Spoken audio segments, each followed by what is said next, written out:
This isn't the first hamburger and french fry show of the year. We did like 1 or 2 at Daytona. Did we? I thought I quit. You found me. Yeah. Amazing. I'm faster than you. Yes, I caught you.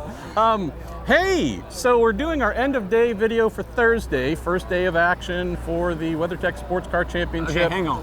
What? The end of his day. Because we still got a session to go, so and I don't know what kind of day he's talking about, but ain't it? And that's why we're doing it now, because no one's gonna stay up and listen to our bullshit at midnight or whatever, so we're doing this now. They're gonna miss out. And they're not gonna watch this, even if it's going up earlier. So I'm Racers Marshall Pruett. He is Tristan Vautier. Simon Pagenaud, Frank Montagny. Who are you today? I'm just the French fry. Okay, he's our French fry, Sebastien Bourdais. You know the old adage, second place, first loser? This guy finished second in free practice too, so I guess you're the first loser. There's no points for practice. There isn't? There aren't? All right. Boy, it looks like cars are going very quick here with GTP's first ever official anything at Sebring. You've obviously done some really amazing things here in DPI previously and other cars. Tell folks what it's like in these new hybrid GTP cars at Sebring. They're fast. I'm watching the vertical movement in turn 1, which is amazing. It looks like a bouncy castle with the cars. Tell folks what it's like from inside your Cadillac. Yeah, I mean, it's got less downforce, so it will be more sensitive to bumps, and it's a heavy car, so it compresses hard and then, rebounds pretty good. But honestly, it's a very comfortable car. You just can't hustle it as much because, again, more weight, less downforce. So, you have to treat the thing a little bit more like in between what we had and a very good GT. But it's going, man. I mean, obviously, we're already in like low 47s here. Our conditions are pretty ideal other than the wind, which is, those things are super sensitive to the wind. Man, like you get with a bit of a gust going into 17 and you brace. It's the rear's coming around and it doesn't take much to create a big slide, but they're fun. I mean, obviously we're getting more in the window of getting the balance there. So, it's always more fun when the car responds to what you want to do and not kind of does its own thing. So yeah, it's been an encouraging. We had a good test. Better for Wrangler than me, I think, but I actually was really happy today. So, maybe it's the 12 hours vibe or something. He has no idea what's going on in the car. He just drives hard and whatever happens, happens. So we had this morning, the Wayne Taylor Racing Acura went P1. This afternoon, again, by not very much at all, Meyer Shank Racing Acura.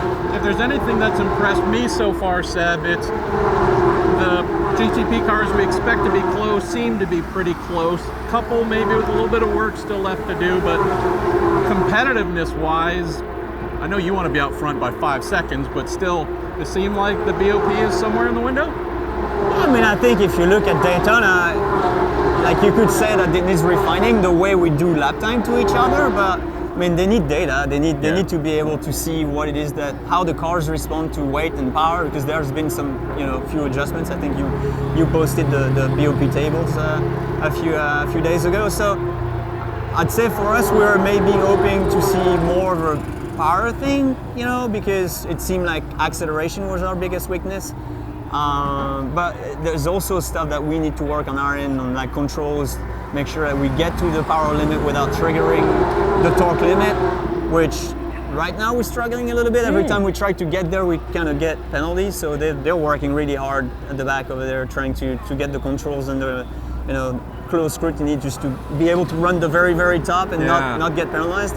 But it's still very new. Obviously, Sebring is very hard because there's the oscillations of the engine plus the bumps, how the TC interacts with that, how you manage to control power delivery. Are you like popping spikes. aspirin in the car? Because this sounds like I'd have a headache from all the movement and bouncing and trying to control stuff. Actually, that's what I was saying. Like, it's actually very comfortable, but because the torque sensors are measuring like very, very small variations in power and the frequency is high, the slightest unload of the wheel and everything, the weight hooks back up, that just purely can trigger the thing. Wow. And you only have that much time to correct and pull it back down. So the way you control power has become critical as far as being at the limit but not over, and just always kind of recovering very fast. So there's work to be done for sure there. And like you said, it looks like lap times wise, it's close. So it's great for the fans.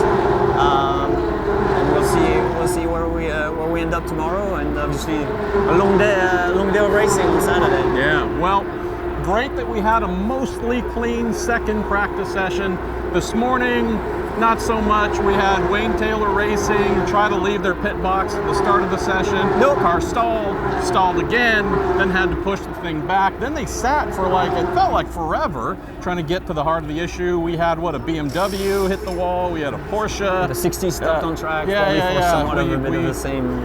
I think, the thing is, everything is so new, software-wise, that you try something on the dyno with the whole back end of the car, whatever, and then you throw it on the car, and the one thing that you didn't think of just kind of doesn't work out, and now you're scrambling trying to understand what is doing what and how you revert, and so there's still a lot of figuring out, and that example with the Acuras is obviously another testament to that, and for us we've had things like that, sitting in pit lane for 45 minutes just in practice days, oh yeah, well, this is not working out the way we're hoping, and that's part of obviously the new car process and things. When you start to try and get a little bit more detailed in tuning and stuff, you find issues, you create issues, and then you got to correct them. So how quickly you can react to that is obviously pretty key on the race weekend. We'll talk about this more tomorrow for our end of day, getting ready for the big 12-hour race, but we had some reliability adversity at Daytona, but not a crazy amount. These bumps might be shaking loose some things that didn't go haywire. It'll be interesting to see. I don't know. Honestly, for us at least, when we came here and did that 24-hour test, mechanically the car was super robust. And you obviously always dread it's going to be a 12-hour race, but then you're doing a 24-hour simulation on the hardest mechanical track you can find. And I was kind of expecting stuff to fall off, and nothing happened. Wow.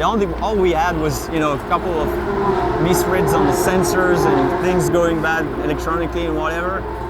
Delaying us a little bit, but really nothing. And I think most cars, because you're not going for pure search of performance, you kind of build a bit of a reliability factor into every car, and that's why I think mechanically you don't have to push the boundaries and go crazy and put yourself in a box that you might not be able to get yourself out of, because remember, we're homologated. You can't change anything from here, structurally. The suspension is the suspension. Everything that's kind of wired and rooted in the car is going to remain like this until further notice. So you can't take risks on that, and I think nobody gambled on anything because there was really the car is fairly heavy too, so you don't want to go too small on suspension bits and stuff. But on the flip side, it's still very new electronically, and that's where it bites. Stuff, the coordination between Bosch and every engine manufacturer and everything, that's where it gets a little bit more tricky, and where we still see delays and unexpected occurrences.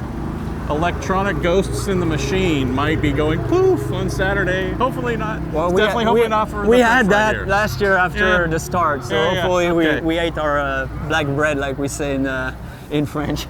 Black bread. Wow. I don't know. It doesn't translate well at all. I know. Hey, it's a hamburger and French fries show. It's 50-50 stuff you don't understand about me as well. Hey, we spoke about a lot of GTP stuff. We're going to scroll the results here from the session so you can see all the GT cars and the other LMP cars. Do you do that? Sure, they do that. Man. We talk, make not a lot of sense. And by the way, now we have a camera, and it's pretty awesome. His name's Max. Yeah, He's the really great thing good. is he never forgets to hit the red button. Just saying.